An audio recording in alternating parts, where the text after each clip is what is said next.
Have you ever encountered a hurdle with launching or growing your business? Listen, there are two things that run a business, the back end and your soft skills.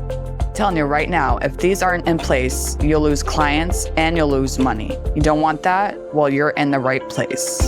Hey, I'm Dana. Hey, I'm Sarah. We're your hosts of the Entrepreneur Encounter, and we're going to give you a behind-the-scenes glance into our businesses, give you genuine feedback, tips and tricks, plus occasionally bring on guests that care about supporting you to grow your business organically and nurturing authentic relationships. Are you ready?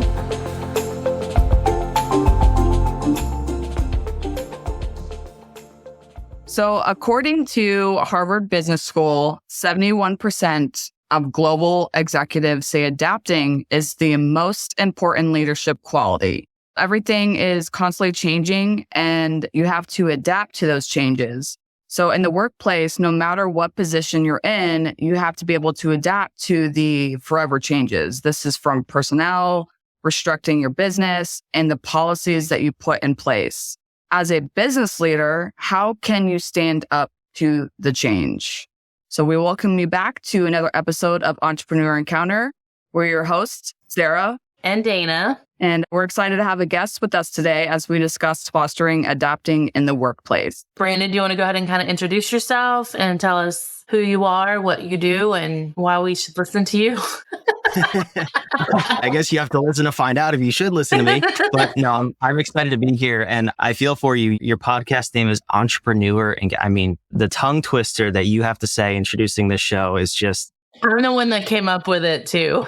Yeah, you guys did yourselves a favor there. But I'm excited to be here. I'm a co-founder and partner in a company that helps business leaders grow their companies by harnessing a foundational architecture so that you can adapt to change. You can roll with the punches and you have a structure to follow that's flexible, but a foundational system in place that you can always lean on to predictably scale your company. I like that. For our listeners, I typically have a event planning background. I love weddings. You have to be adaptable naturally because nothing ever goes according to the timeline. But there are always like those key elements you can depend on, like vendors arrive at this window frame and then setup is here and this and this.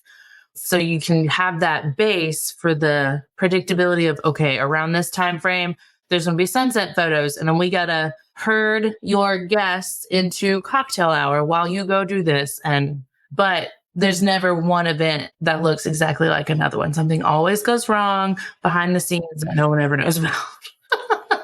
Yeah, no, that's true. And that's where I think most entrepreneurs fail because they think one of two things. They're either firmly against any structure because they're the beautiful unicorn in the universe that is just so unique as a business. Nobody should harness me. And then there's the opposite where people say, oh no, I have to follow an exact structure and have a plan for everything I do. I wrote my business plan and things need to be on schedule. And those are just wrong because they're the extremes. But there is a middle ground that can foster predictable, efficient growth. And that's why I'm here. We need more people to know about that because the failure rates in small business are way too high and we're out to fix that. Yeah, the first 5 years or so, like the beginning stages, that's when typically when businesses fail because again, they don't know how to adapt to the changes because there's so much going on, or they don't know how to run the back end of their business, or they don't know how to manage a team. So there's all these aspects that go into it. So when you start a business, you have that plan, obviously, and you have that structure, so to speak. And then obviously, as time goes on, there's things that are going to be added to your business. I don't think people realize that when they start their business. So we do definitely need to inform others that, hey, it's not going to be this cookie cutter thing that you wrote down. Yeah, it's nearly impossible. And I think it's said in the military, your plan will fail as soon as you encounter the enemy. Because it's good to have a plan. Don't get me wrong. I'm not advocating for no plans. Yeah. But you have to change it. And this is back to adaptability. First of all, you have to be willing to change it. But prior to that, you have to be expecting to change it. And that's where most people get stuck. So when the typical entrepreneur journey is they're coming from some sort of a corporate background, whether that's working for another small business and wanting to start their own thing, or actually working in a big corporate environment, a Fortune 500 company, and thinking they're the master of one discipline or one element of their job and saying, I can do this by myself. I can run a business. not fully understanding what it takes to run a scalable, efficient business. The jump from solopreneur to one employee is probably the hardest leap that most people will ever make in business. If you get that right, you can scale infinitely, but that's where a lot of people get it wrong. Then they keep adding people to the problem because they've never addressed that first hurdle. So it's complex, but it's also very simple when you boil it all down. Is there a way to make that leap less stressful, going from solo to one employee and then beyond? I would say just don't do it. Wouldn't that be terrible advice? I was literally like, I need you to elaborate. Really? You're going to leave us with that? No, I will not leave you with that. Yeah, when most people get into business, they like doing the service or producing the product. They're the artist, if you will. So when they want to hire a person or bring on a team, they just think that person should innately know how to do whatever it is that they're hiring for. If you're producing widgets and you love producing the widgets and you hire a bookkeeper, you automatically think, well, they're not doing what I'm doing, so they should understand that thing, right? But that's where things start to break down, because then all you're focused on is the task, not the overall structure. So really what helps simplify all of this is understanding that there is a process to build a business. And when you follow this process, we call it our architecture. We used the acronym HARMONIOUS. It stands for the 10 fundamental business disciplines that every single business ever that has ever existed has present. Just whether you know it or not is a different story. So when you follow this sequence of these 10 different letters and elements and you optimize each one of them, then things start to fall into place. So I'll give you the first one. The first one is navigation. If you think about if you're getting in the car to go somewhere, there's two really key elements that you need: a destination and an origin. And you can't forget either. So when you get in your car and you're going to go, Dana, we're both in North Carolina. If me and you want to get in the car and go to Kansas, we have to know exactly where in Kansas we need to go, or the GPS is just going to take us in some vague direction. So the more specific you can get on the destination, the better the GPS can guide you. Now, the other key element is the origin. So what if we're both in North Carolina and we say, no GPS, you cannot know where we're starting? Well, that might be a really different road trip, and we may never get to Kansas. We might end up in, I don't know, Bermuda somehow. We drive across water.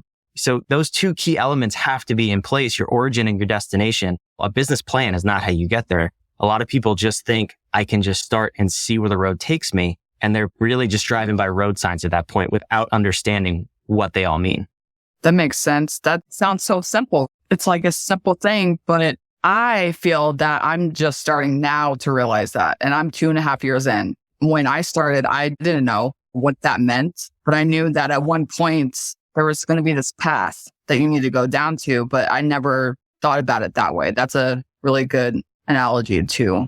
I'm just thinking, because many gurus, coaches, whoever, you always hear like, remember your why, but that's honestly very different than your origin. And now I'm thinking like D&D, like your origin story, your backstory.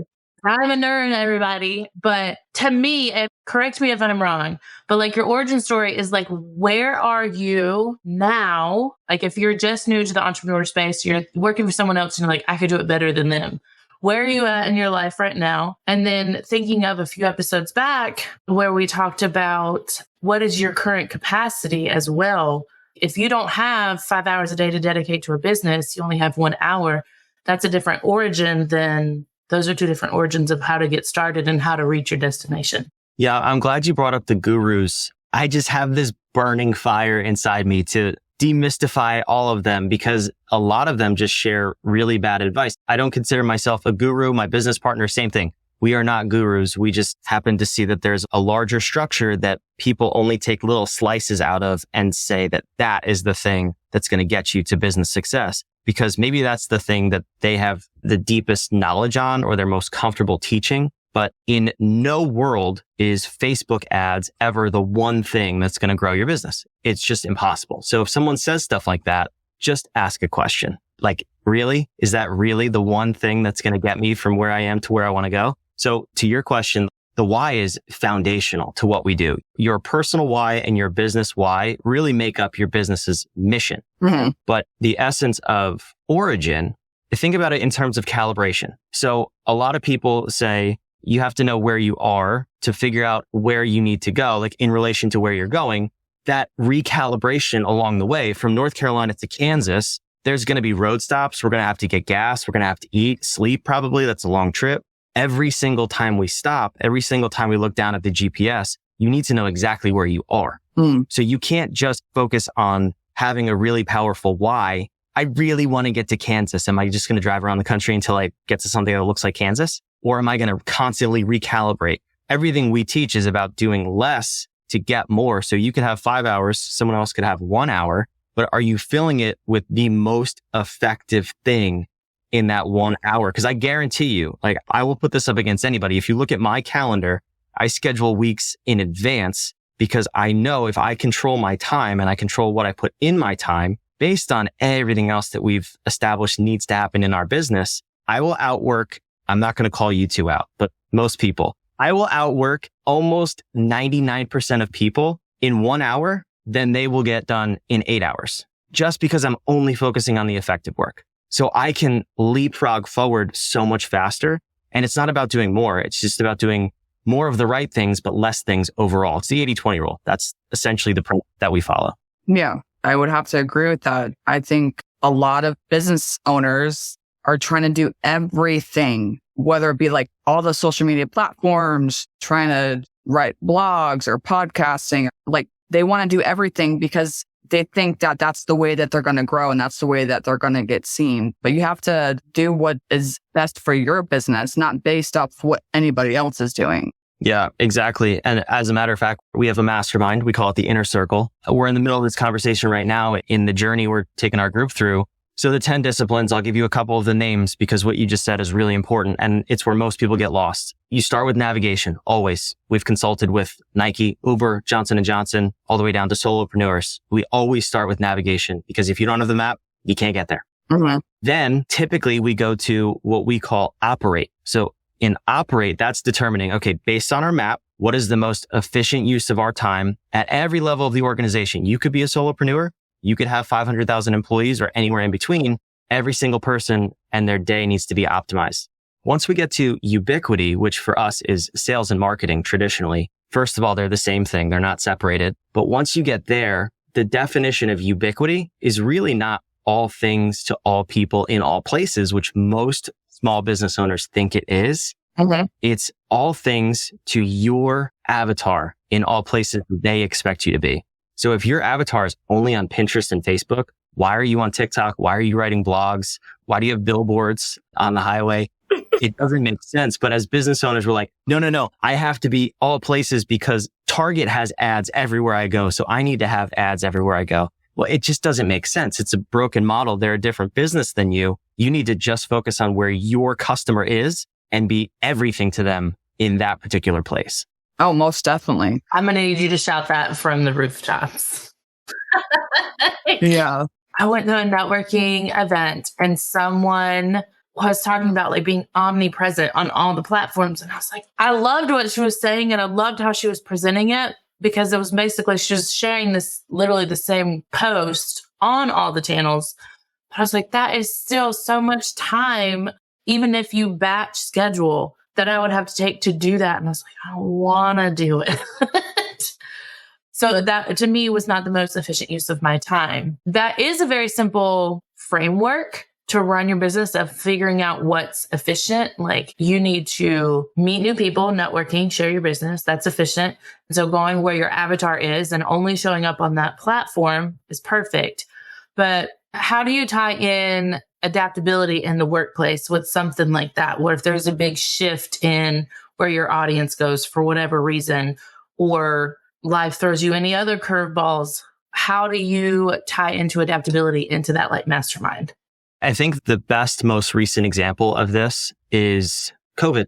It's that forced change on the entire marketplace. And we had to be adaptable. What we saw in that, if you take those couple of years as a case study, you saw a lot of people who were very rigid in their operating model, and they didn't understand not only that they needed to change, but they didn't know what to change. So by having a business structure in place, and that for us is the harmonious architecture, when you know what you're looking at in these 10 disciplines, then you know when to change things. So one of the disciplines, it's the M in harmonious. It stands for modify, which in corporate America speak is change management, which just makes me want to put my head through a wall hearing the phrase because it's so boring, right? But when we look at modify or change management, it's not just saying things are going to change, so embrace it. You need to pinpoint the change, and you use that by leveraging the other disciplines. So what metrics are you looking at every single day? What leading indicators, what lagging indicators do you have in your business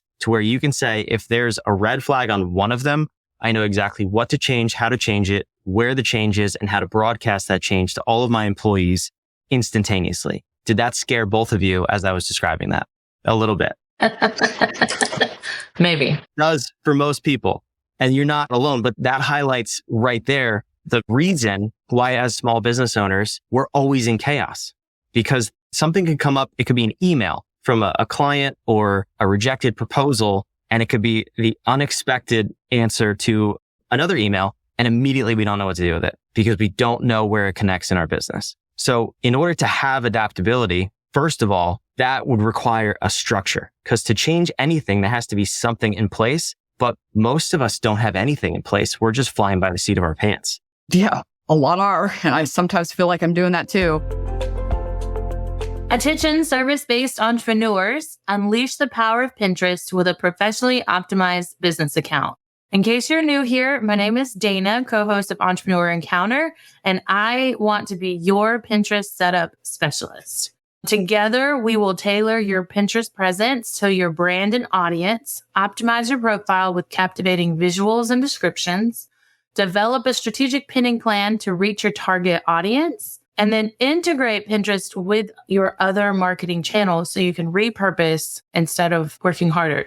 Then, if you love your Pinterest account setup, I do have ongoing support packages for continued success. So if you've been wanting to unlock Pinterest potential for your wedding planning business, contact me at my website, ddvirtualmanagement.com, and we can get started.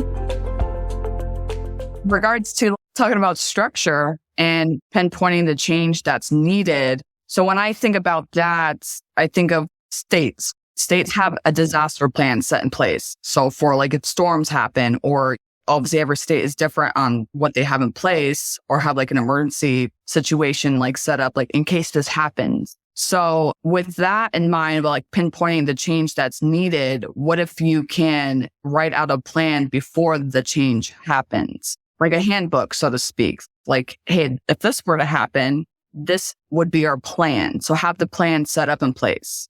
Does that make any sense? Yeah, it makes a lot of sense. Give me an example from maybe something you've experienced or one of your clients have experienced. I'm curious. Because when I think about a state disaster plan, I'm thinking you're in Florida, we're in North Carolina, we're on the East Coast, hurricanes, right? That would be something that would affect both of us. And it's really easy to plan for that because even though it's out of the norm, they're expected. Mm-hmm. It's still not even really a disaster plan because we can look back at those things and then look forward and plan.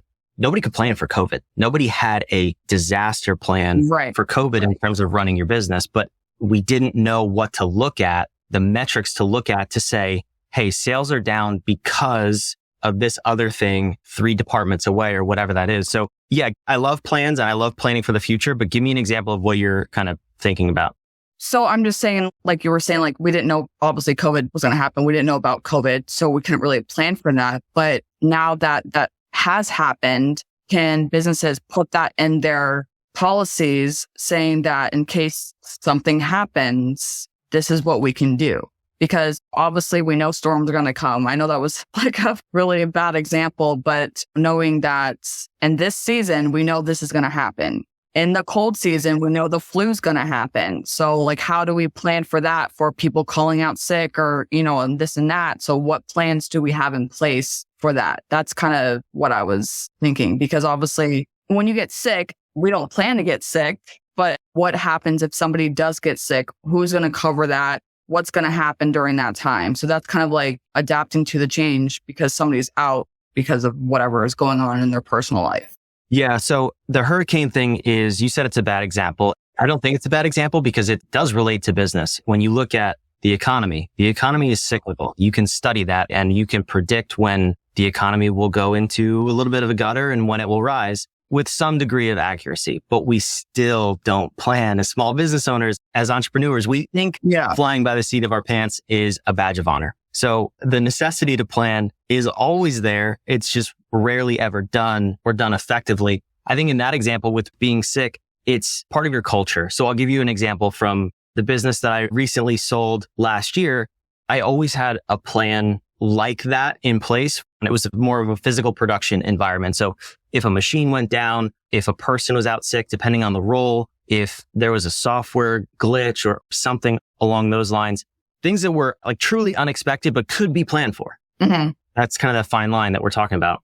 There was always an operating plan in place. So for a machine issue, we were always far enough ahead in our production schedule on purpose to say that if a machine breaks down on Monday, I can leverage using a third-party vendor and still meet the due date of Friday, whatever that may be. So having a contingency plan, if you will, if a person is out sick, you need to have the ability to either pull people from other departments, leverage a VA, a third-party company, whatever that is, or as the owner step in. If you're a solopreneur, same thing. If you're out sick, what's your backup plan? Yeah. But the whole thing really comes down to, in terms of adaptability, how flexible is your operating model and how well trained are your people? I firmly disagree with the statement that all of your people need to know all of the operations. I think that's inefficient because then we have too much in our head.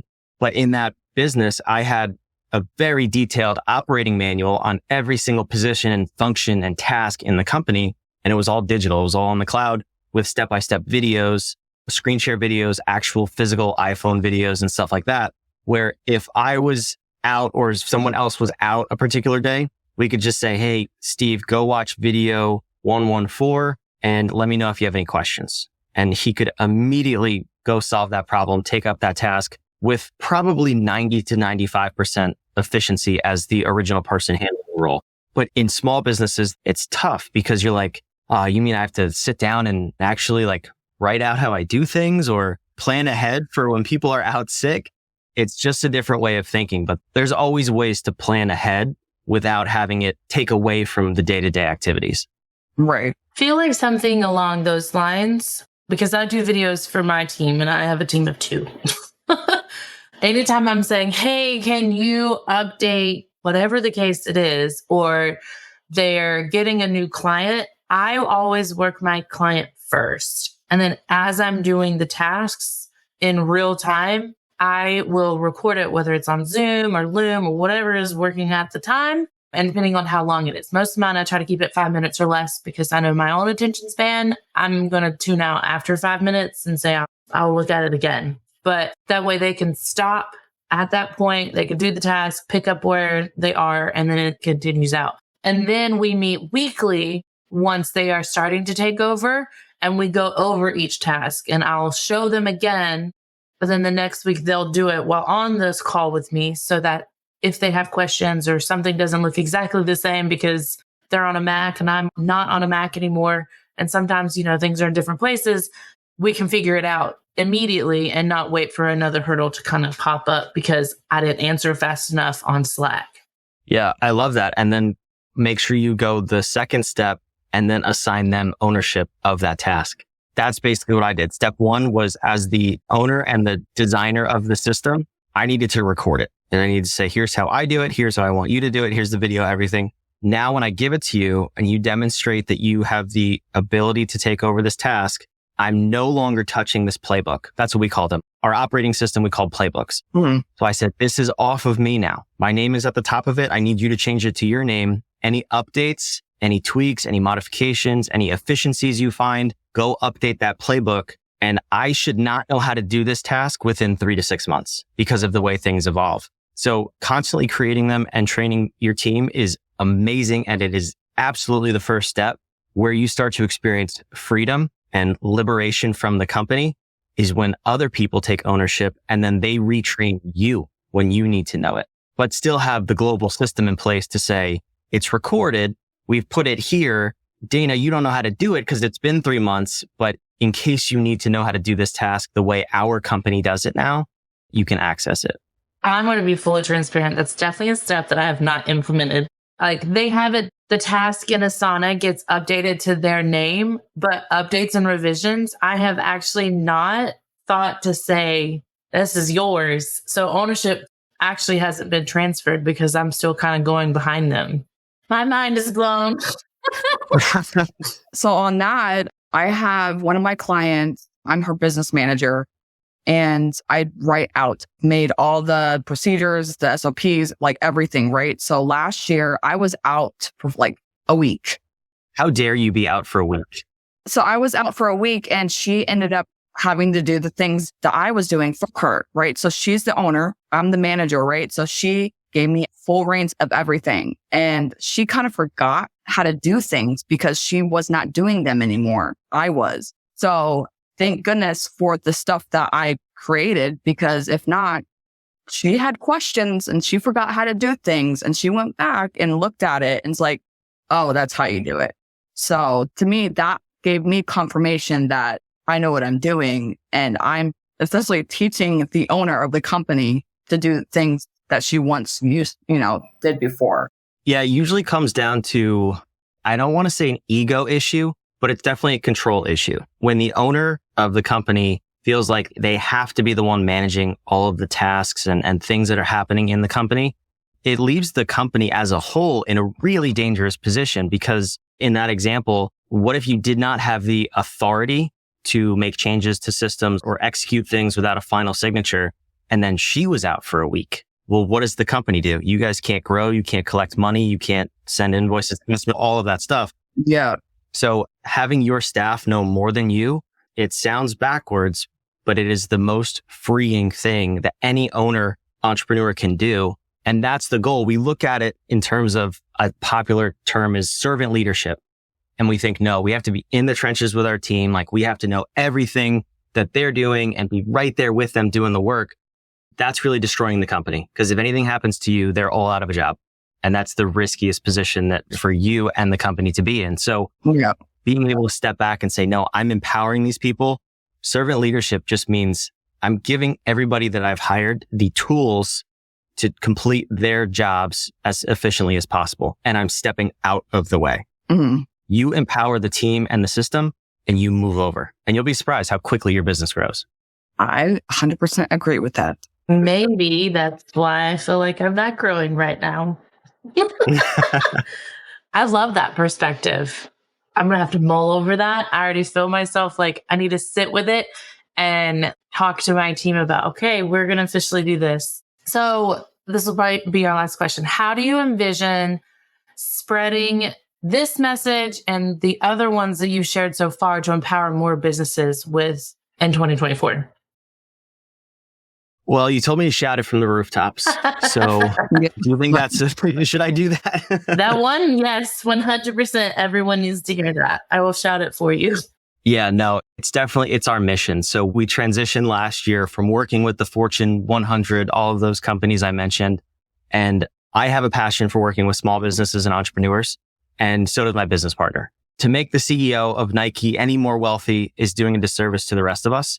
And it's not serving the whole market. So what our plan is, we call it Get Loud. We do things in projects, and this is part of the discipline Operate.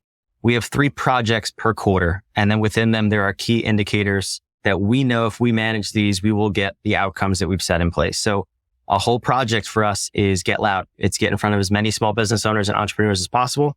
We're on as many stages as we possibly can. Thank you to both of you for honoring me with your stage and coming to talk to your audience. Of course. Yeah, this has been a lot of fun, and thank you. And I told you guys before we started recording, we created 2 podcasts. We have a third in the making, and my business partner is in Miami as we speak. He's on a different stage speaking to mastermind. So we're getting out there and spreading the message and really trying to not tear down the gurus, but just shine a light on the inefficiencies of the message that they're spreading. So we want to make people have bigger companies that are easy to run, where they don't have to work so much, and just show them that you can work less and do more. It could be fun in the process.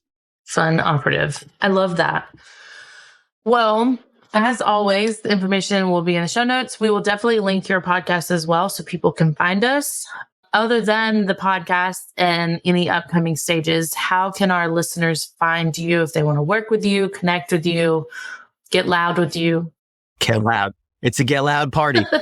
Yeah, you're welcome to join the Get Loud party. The one thing I want you to do, if anything that I said resonated or made you say, maybe there's something to that. If you go to whatif.com, I'm sure you'll put that in the show notes. Yep. It's WHADIF. We're from New Jersey. So we say, what if, whatif.com. We will give you instant clarity into your business. Most people, when they come to work with us, including the Fortune 50, they have no idea what's going on inside the walls of their company. They think their marketing's the issue. Turns out it's their operations. They think their people's the issue. Turns out it's their leadership, whatever it may be. There are 3 core disciplines that every single person is just not quite there yet. And it's causing all of the chaos in their business. So if you go to whatif.com, you'll put in your information. It'll take you to our 8-minute assessment. On the backside of that, you get a 12-page report. It'll tell you exactly what's going on in your company, your biggest weaknesses, your biggest opportunities, and how to tie it all together so you can leverage working less and actually growing your company. So forget about everything I said before this. Just do that one thing. We'll give you clarity and we'll help you calm the chaos in your business. Okay. That's awesome. I love it. I will be doing it today.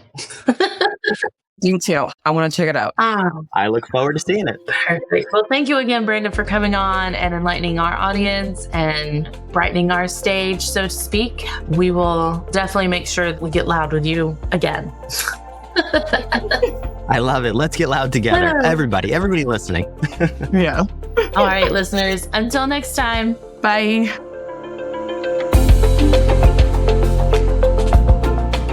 Thanks for tuning in to another episode. Remember, soft skills aren't just some fluffy buzzwords that get thrown around in the corporate world. They're the key to unlocking your full potential as a professional and a human being. Don't be afraid to invest in yourself and seek out opportunities to improve your soft skills. Sarah and I have a variety of workshops, online courses, and complimentary clarity calls for you to practice in real time with us. Links are always in the show notes. And be sure to join us next time for more insights, tips, and tricks to help you succeed in your entrepreneur encounter.